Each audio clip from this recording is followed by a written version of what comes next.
Hi everyone, welcome back to the another episode of Photoshop. Today I am going to show you how to remove dark circles naturally in Photoshop. So let's get started by selecting the background layer. Then press Ctrl J to make a copy. Now select the background layer again and click on the new layer button to create a new layer between them. Now select the layer 1 and right click on it. Then click on the Convert for Smart Filters.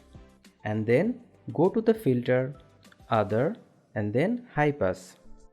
Now at the first, keep the value lower. Then keep increasing it until you begin to see the dark circle.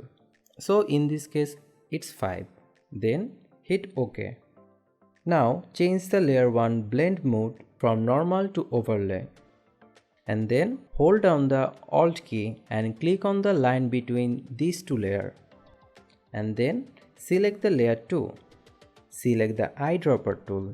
Make sure the sample in current and below and the sample size is 5 by 5. Then take the brush.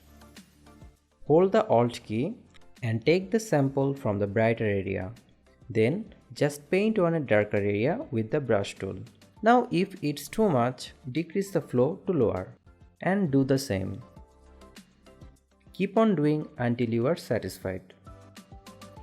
That's it. Thank you for watching. If you like this video, please consider subscribing to our YouTube channel. See you in the next video on Tat Planet.